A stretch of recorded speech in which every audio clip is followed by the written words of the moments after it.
नमस्कार. जोडीदार रेसिपीमध्ये तुम्हा सर्वांचं मनापासून खूप खूप स्वागत आहे. तर आज आपण बनवूया प्रत्येक उपासाला चालणारी उपासाची थाळी बनवूया. तर मग आपण चला त्याची सुरुवात करूया. तर मी 5 वस्तू बनवणार आहे. तर मग आपण सुरुवात करूया. तर चला मग आता आपण उपासाचे मेंदू वडे बनवण्यासाठी सुरुवात करूया. तर मेंदू वडे बनवण्यासाठी तर मी साहित्य घेतलेलं आहे. तर ह्या वाटीने मी 1.5 वाटी भगर घेतलेला आहे आणि तर अर्धी वाटी साबुदाणा घेतलेला आहे. तर हे आपल्याला आता पिसून घ्यायचं आहे. तर 2 हिरव्या मिरच्या घेतल्यात, मी बारीक कट करून घेतल्यात. थोडंसं आलं घेतलेलं आहे, ते पण बारीक कट करून घेतलं. चिली फ्लेक्स आणि जिरा, चवीपुरतं मीठ. तर हे आपल्याला आता पिसून घ्यायचं आहे.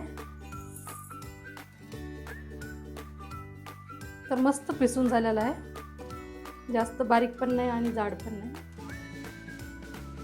तर आपण याच्यात टाकून घेऊ पाणी पॅनमध्ये. तर हे मी 1.5 गिलास पाणी टाकणार आहे. हे 1.5 गिलास पाणी. तर आपल्याला टाकायचं आहे चवीपुरतं मीठ, मिरची, आलं, चिली फ्लेक्स, जिरा. तर पाण्याला छान उकळी यायली.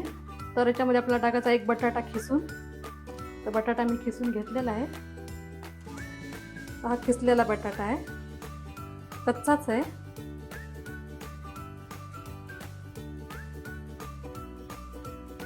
तर बटाटा आपल्याला छान असा वाफळू द्यायचा आहे. तर मी 5 मिनिटासाठी झाकण लावून ठेवते. छान आपला बटाटा वाफळते. तर आपल्याला बारीक गॅसवरच अजून 2 मिनिटासाठी ठेवायचं आहे. खूप छान कुरकुरीत लागतं आहे. मी तुम्हाला बनवून दाखवते. तर तुमच्याकडं उकडलेला बटाटा असला तरी पण तुम्ही टाकू शकता. तर मी कच्चा बटाटा खिसून टाकलेला आहे. तर आपले 5 मिनिटं झालेले आहेत पूर्ण.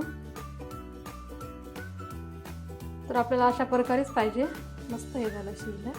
तर आपल्याला टाकून घ्यायचं आहे भगर आणि साबुदाण्याची पिसल्याला.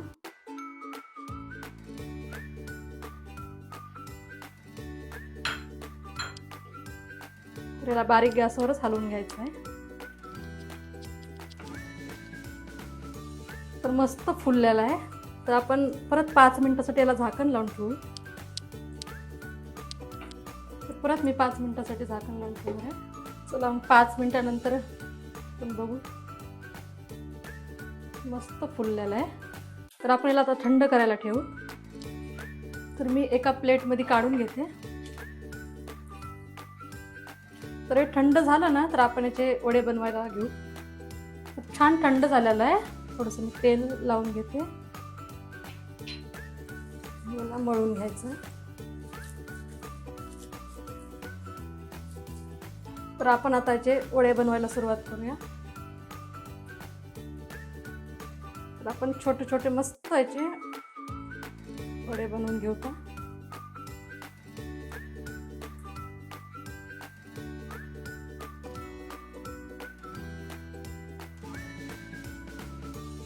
तर आपल्याला अशा प्रकारे वडे बनवून घ्यायचे.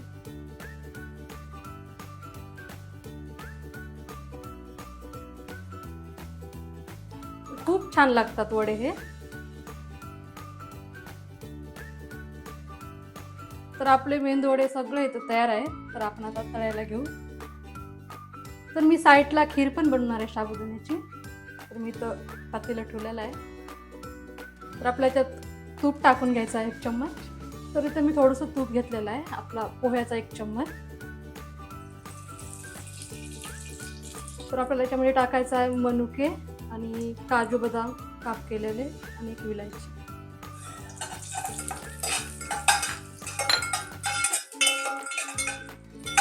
तर आपल्याला आता टाकून घ्यायचं आहे दूध. तर मी छोट्या वाटीने 1 वाटी साबुदाणा घेतलेला, भिजवलेला आहे. तर हे आपल्याला टाकून घ्यायचं आहे याच्यामध्ये. तर मी आता साबुदाणा टाकून घेते.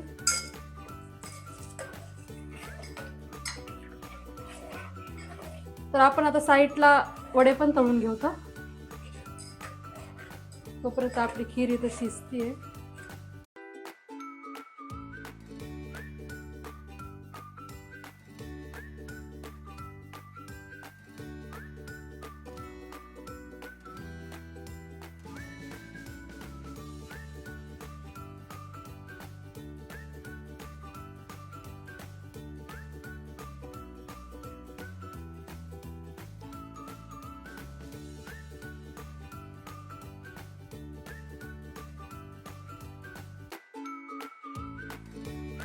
तर आपल्या वड्याला खूप छान कलर येतोय.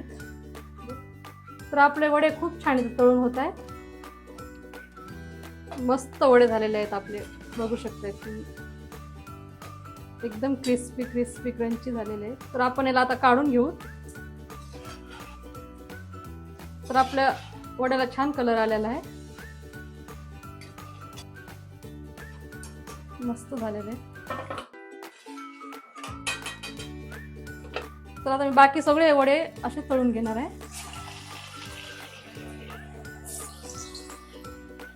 खूप छान तेल गरम झालेलं आहे. तर आपले वडे सगळे असे तयार झालेले आहे. खूप छान झालेले आहे, बघू शकता. मस्त क्रंची क्रंची झालेले. आपण याला आता काढून घेऊ. तर मी आता काढून घेते. बघू शकता किती छान मस्त आवाज येतो. तर ही आहे आपली उपासाची थाळी, बघू शकता खूप छान झालेली आहे. तर हे आहेत आपले मेंदू वडे, भगर आणि साबुदाणा. आणि हे तर आपले साबुदाण्याचे वडे मस्त झालेले आहेत. तर याची रेसिपी मी टाकलेली आहे. ही आहे साबुदाणा खिचडी आणि ही रबडीदार खीर आहे साबुदाण्याची, बघू शकता. खूप छान खीर पण झालेली आहे, मस्त. आणि हे सुक्या खोबऱ्याची चटणी आहे, खोबरं आणि शेंगदाणे आणि 2-4 मध्ये हिरव्या मिरच्या टाकलेल्या आहे, जिराचा तडका दिलेला आहे.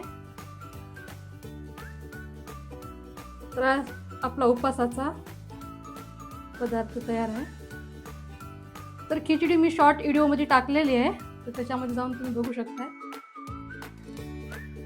तर तुम्हाला उपासाची थाली माझी कशी वाटली तर नक्की मला कमेंटमध्ये सांगा. आणि माझ्या चॅनलला लाईक शेअर सबस्क्राईब करायला विसरू नका. तर तुम्हाला मी हे वडा दाखवते मी तोडून.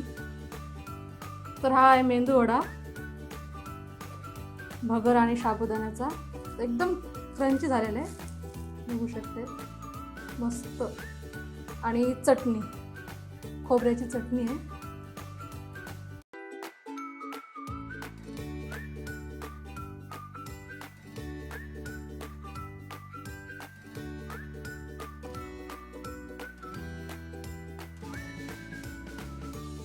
तर माझी रेसिपी तुम्हाला कशी वाटली नक्की मला सांगा कमेंटमध्ये. आणि माझ्या चॅनलला लाईक शेअर सबस्क्राईब करायला विसरू नका.